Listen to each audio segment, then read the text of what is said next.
Canada's just imposed a vaccine mandate for truckers. This in addition to so many other lunatic corona restrictions. Well, finally, they've had enough.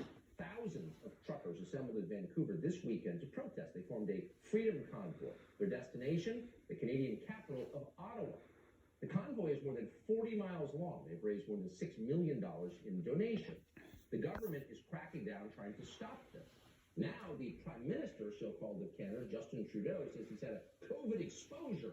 He needs to isolate for 5 days. That means he cannot meet with the convoy with actual voters when it arrives in the capital city. Trudeau also told his country the truckers are just a fringe group.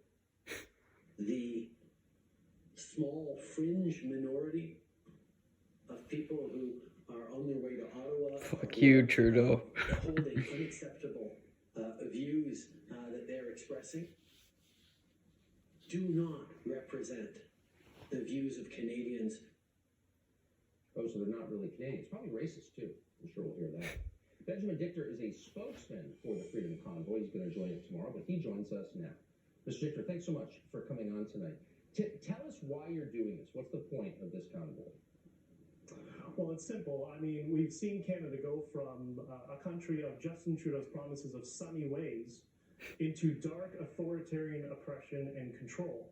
Yes. We want two things. We want to get rid of the vaccine mandates and the passports.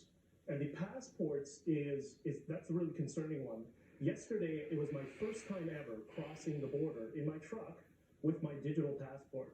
And I held my phone up to the border agent to give him the QR code. You know what he said to me? Oh, it's okay, I don't need it. So what do you mean you don't need it?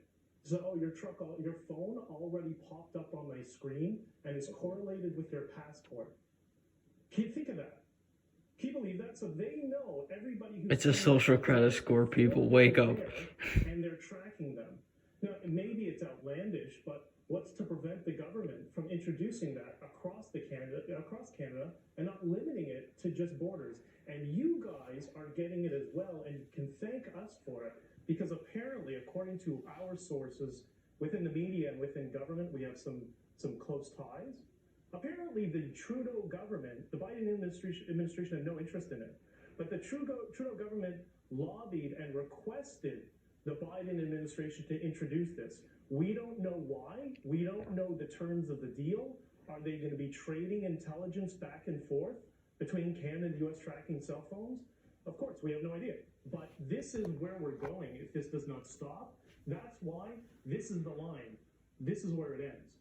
Well, I mean, two things. One, you drive a truck for a living. Your country and ours, thousands of multiple credentialed intellectuals who are paid to think about this stuff.